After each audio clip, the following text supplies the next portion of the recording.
여러분 안녕하십니까? 김창범 목사입니다. 오늘 가스펠 프로젝트 구약 4권의 7과 내용으로 여러분들과 함께 은혜를 나누도록 하겠습니다.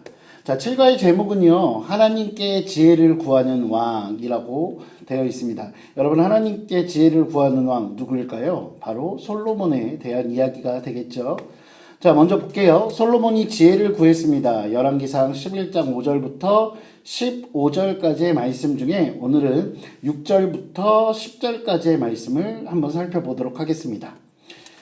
제가 읽겠습니다. 솔로몬이 이르되 주의 종 내 아버지 다윗이 성실과 공의와 정직한 마음으로 주와 함께 주 앞에서 행함으로 주께서 그에게 큰 은혜를 베푸셨고 주께서 또 그를 위하여 큰 은혜를 항상 주사 오늘과 같이 그의 자리에 앉을 아들을 그에게 주셨나이다. 나의 하나님 야훼여 주께서 종으로 종의 아버지 다윗을 대신하여 왕이 되게 하셨사오나 종은 작은 아이라 출입할 줄을 알지 못하고 주께서 택하신 백성 가운데 있나이다. 그들은 큰 백성이라 수요가 많아서 셀 수도 없고 기록할 수도 없사오니 누가 주의 이 많은 백성을 재판할 수 있사오리이까. 듣는 마음을 종에게 주사 주의 백성을 재판하여 선악을 분별하게 하옵소서. 솔로몬이 이것을 구하매 그 말씀이 주의 마음에 든지라. 아멘. 네, 여러분들 오늘 이 열왕기상 11장 5절부터 15절까지의 내용은 전체적으로 솔로몬이 이제 하나님께 지혜를 구하는 내용입니다. 그 중에서 가장 중요한 부분을 함께 읽었는데 여러분들은 5절부터 15절까지 반드시 한번 읽어봐 주시기 바랍니다. 자, 첫 번째 볼게요. 솔로몬의 꿈에 나타나신 하나님, 내가 내게 무엇을 줄고 너는 구하라 라고 하나님께서 5절에 솔로몬에게 물어보십니다. 하나님께서 솔로몬에게 다가와 너한테 무엇이 필요하니? 라고 물어봐 주시는 하나님, 이 장면을 보면서 저는 그런 생각이 들더라고요. 하나님께서 과연 우리의 필요를 모르실까? 라는 생각입니다. 우리가 가끔 그런 이야기들 하잖아요. 하나님께서는 우리의 모든 필요를 아시기에 우리가 굳이 간구하지 않아도 돼 라고 이야기하는 경우들이 있습니다. 하지만 오늘 하나님께서는 솔로몬이 무엇이 필요한지 분명히 알고 계셨음에도 불구하고 솔로몬의 입술로 무엇이 필요한지 듣기 원하신다는 거죠. 저는 이것이 우리가 기도하며 또한 하나님께 나에게 필요를 요청하고 간구해야 하는 이유가 아닐까라는 생각이 듭니다. 아무튼 하나님께서 그 솔로몬에게 나와서 그 솔로몬이 무엇을 필요로 하는지 물어보시는 그 장면은 하나님께서 늘 우리에게 관심을 주시고 우리에게 무엇인가 주고자 하시는 그런 하나님의 속성을 우리가 잘 알 수 있는 장면이라고 할 수 있습니다. 그리고 오늘 읽으신 이 본문에서 우리가 주목해야 될 것이 하나 있는데 그것은 바로 기도에 임하는 솔로몬의 자세입니다. 솔로몬이 하나님께서 나타나셔서 계속 이제 너에게 무엇이 필요하냐고 물어보셨을 때 그 솔로몬이 하나님께 이야기하고 기도하는 그 자세를 보면 굉장히 독특함을 알 수 있습니다. 그것이 무엇이냐면 스스로 왕으로서 이 이스라엘을 다스릴 수 있는 자격이 없다라고 고백하고 인정한다는 것입니다. 그리고 하나님의 은혜로 내가 이 자리에 있음을 계속해서 고백하고 있습니다. 저는 이것이 겸손한 모습이다라고 생각하지 않습니다.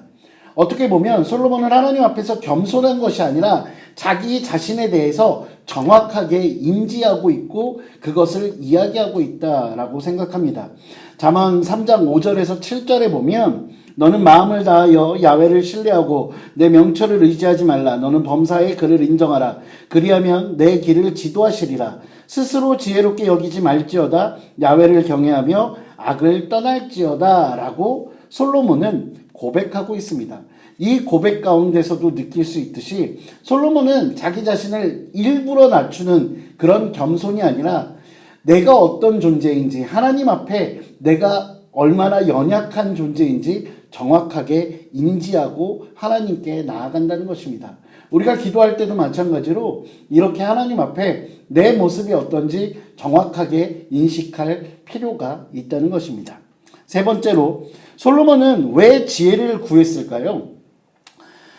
솔로몬이 지혜를 구한 이유들 거기에 보면 내가 이 백성들을 올바르게 재판하지 못할 것 같다라고 이야기를 하고 다스리지 못할 것 같다라고 이야기합니다. 결국에 자기 자신을 위한 간구가 아니라 하나님께서 자신에게 맡겨주신 그 이스라엘 백성들, 이스라엘을 다스리는데 필요한 것을 구하고 있다는 것이죠. 즉 솔로몬의 기도와 간구는 자기 자신을 위함이 아니라 하나님의 뜻에 합한 간구를 하고 있다는 것입니다. 그리고 이렇게 하나님의 뜻에 합한 기도를 솔로몬이 했을 때 하나님께서 어떻게 말씀하시냐면 그것이 마음에 합하였다라고 말씀하고 계시다라는 거죠. 저는 이 장면을 보면서 우리는 과연 기도하며 간구할 때 어떤 목적을 가지고 기도하는지 그것에 대해서 한번 고민해 봐야겠다라는 생각을 해 보았습니다. 다음입니다. 두 번째, 솔로몬이 지혜롭게 통치했습니다.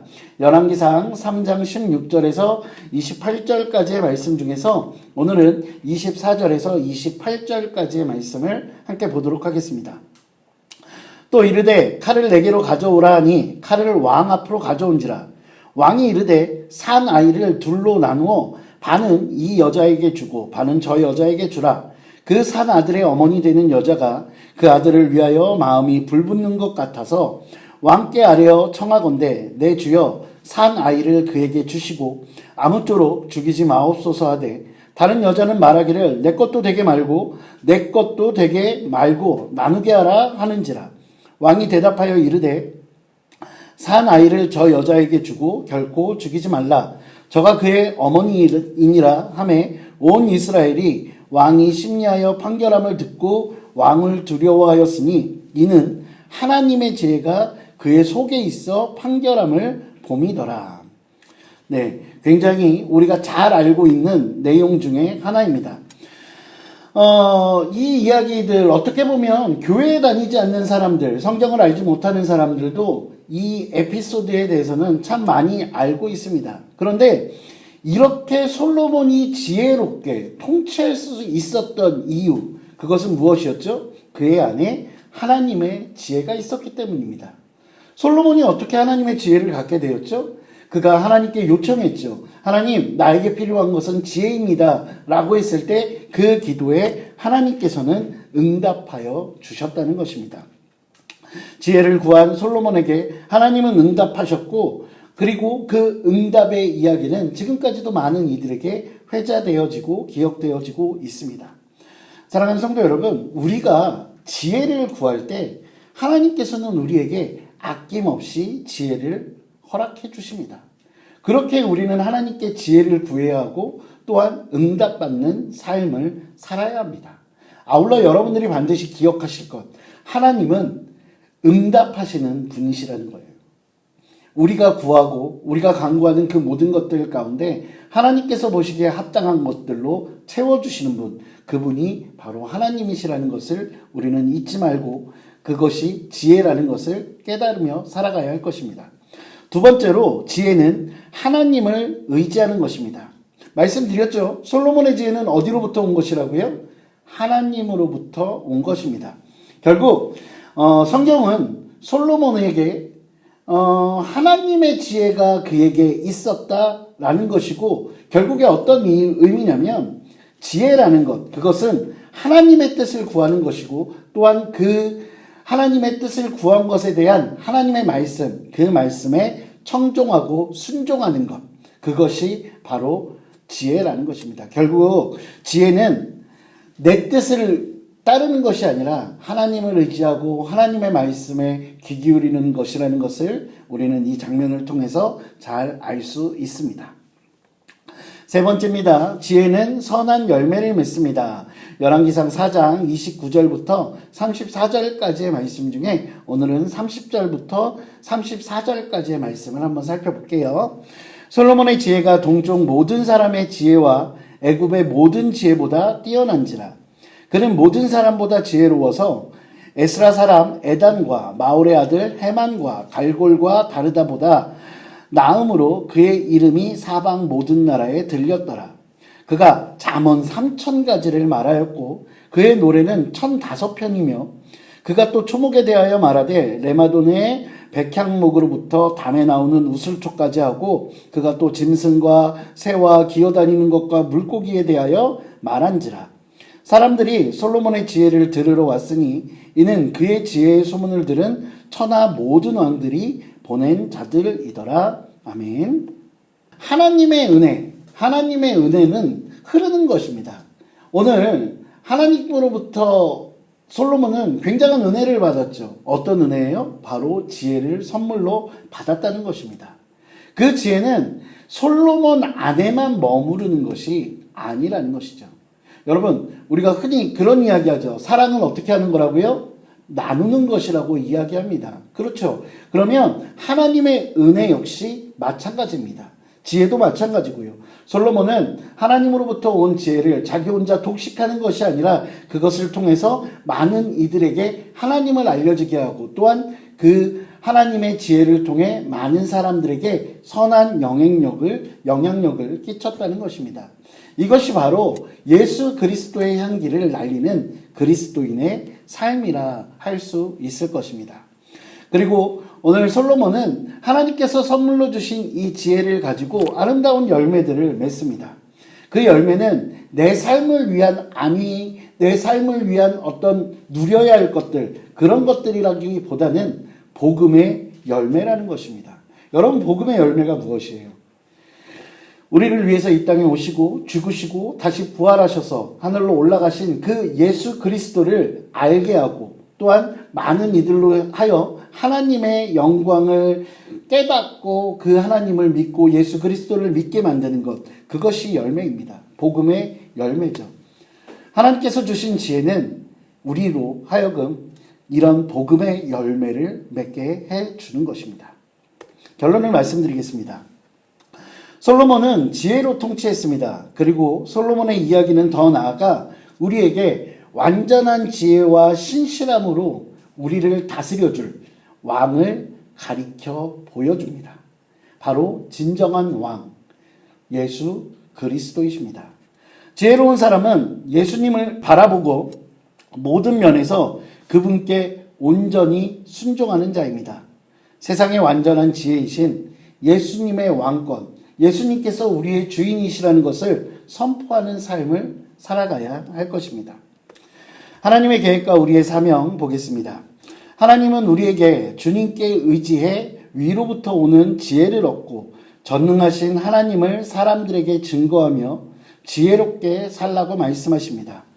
다른 사람을 위한 마음이 하나님을 기쁘시게 하는 것이라는 것, 그것을 알고 그를 위한 다른 사람들을 행복하게 하고 다른 사람들을 불편함 없게 만들어주는 그런 지혜를 구하며 살아가겠습니다.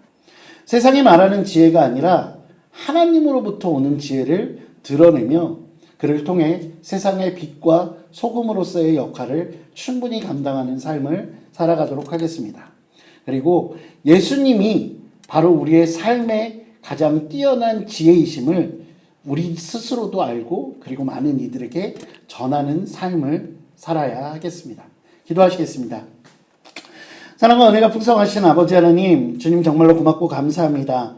오늘 솔로몬에게 다가와 무엇이 필요하냐고 물어보셨던 그 하나님께 솔로몬이 지혜가 필요하다라고 고백하는 모습들을 바라봅니다. 하나님, 우리에게도 다가오셔서 우리의 필요를 궁금해하시고 또한 우리의 필요를 해결해 주시려고 하는 하나님의 그 사랑을 우리가 늘 깨닫게 하여 주시고 또한 그 가운데 하나님을 아는 지혜 또한 하나님께서 베푸신 그 지혜를 가지고 이 세상 가운데서 하나님의 백성들이 정말로 지혜로운 삶을 살아갈 수 있도록 주께서 인도하여 주시옵소서. 하나님, 세상의 그 어떤 가치보다 하나님으로부터 오는 그 지혜의 소중함을 우리로 알게 하여 주시고 그 지혜를 가지고 세상을 복되게 만들고 그리고 이 세상 가운데 축복의 통로로 살아가는 우리들 될 수 있도록 주께서 인도하여 주시옵소서. 주님 감사합니다. 이 모든 말씀 우리 주 예수 그리스도의 이름으로 기도합니다. 아멘. 네, 여러분 감사합니다. 오늘 준비한 내용은 여기까지고요. 다음 시간에 8과 내용으로 다시 한번 찾아뵙겠습니다.